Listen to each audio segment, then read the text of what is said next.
Hello and welcome back to Nathan Bell's podcast. Be sure to like, subscribe and share with your friends. Today, Nate would like to talk about hallucinations. Yes, well, today I'm going to talk about some of my hallucinations and my delusions. Over the years, I've had some fascinating hallucinations and delusions. Doctors are very dismissive of hallucinations and delusions, but I think they're fascinating, and I like to read into them and draw all sorts of funny, crazy conclusions about what they might mean. So, about 4 or 5 years ago, I was standing at the front door of my friend's house, and I was in a psychosis, and I had this amazing apparition appear before me, this vision outside the front door, and the vision engulfed my whole field of view. It was all I could see. I couldn't see the street anymore. I couldn't see the environment anymore. All I could see was the hallucination, and it was this vivid vision of this like Tibetan monk, this like Asian monk practicing martial arts, and he was wearing blue robes with white trimmings, and he was surrounded by all this blue and white mist that was emerging from underneath him and all around him, and it engulfed my whole field of view.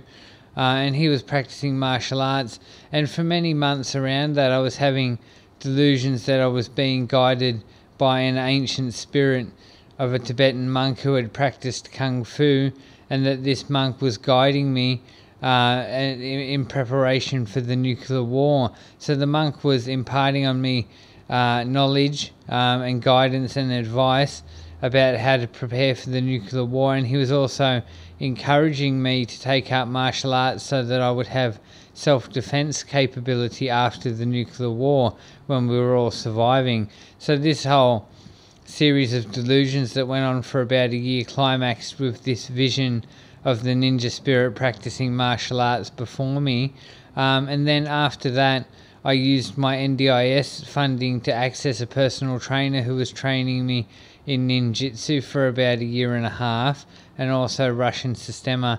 I don't know too much. We didn't do modules.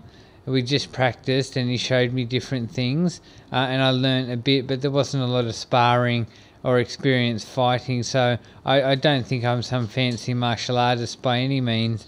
But the meaning that I draw from that hallucination was that if you interpret that hallucination literally for how I interpreted that hallucination and the surrounding delusions, that ninja spirit was a real ancient spirit, the soul of an ancient martial artist, an Asian Tibetan monk who was training me and encouraging me to take up martial arts for my own personal development. And I did that for about a year and a half. I did martial arts, and it was great, and I learned a lot, and it was a good experience.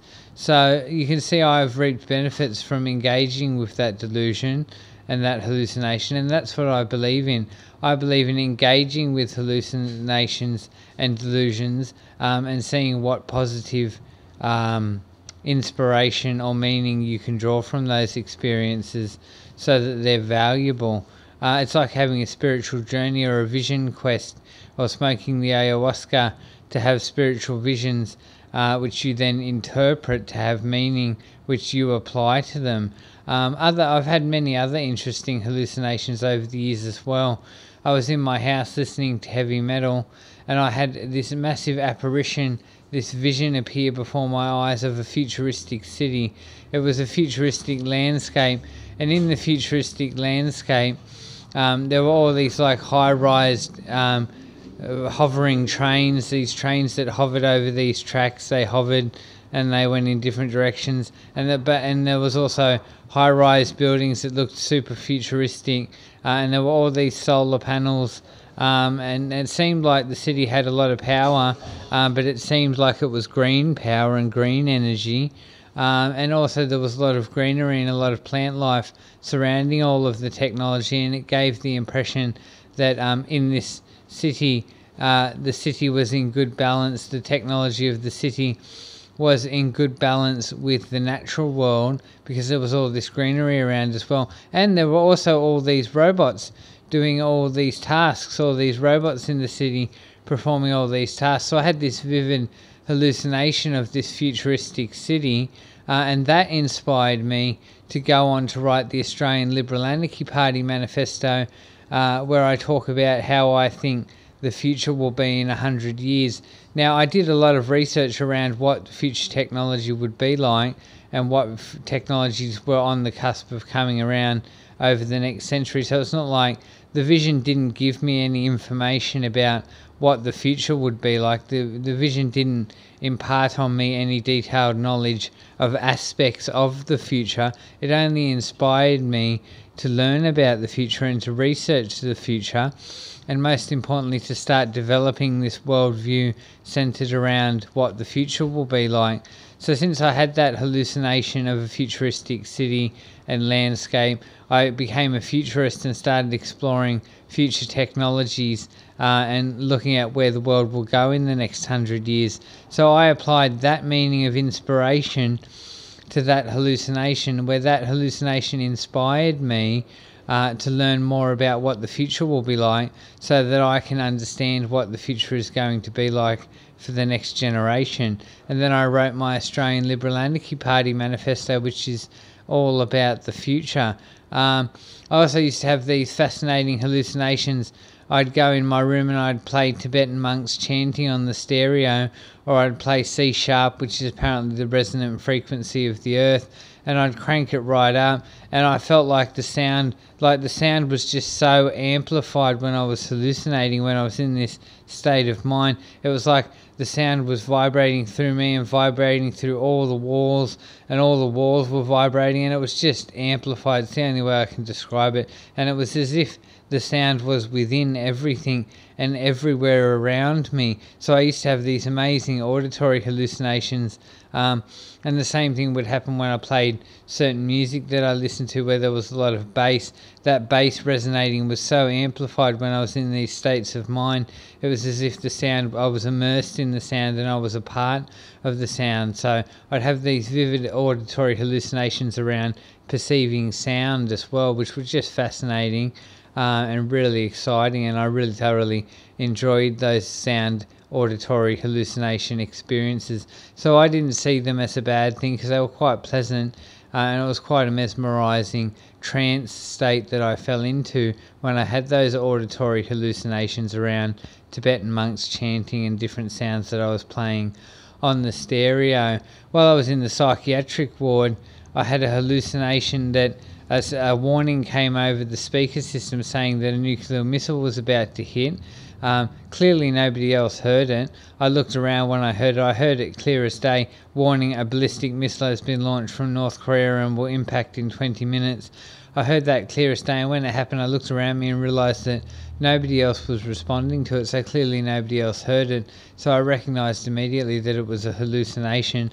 But I think it's fascinating that the mind can concoct up things like that when you're in a manic psychotic state, because nobody else heard that, and I heard it clear as day. It was there. I could hear that announcement being made over the speaker, and I obviously interpreted that as another signal that I am right, and I am predicting a nuclear war, and there will be a nuclear apocalypse. I had a lot of fascinating delusions as well.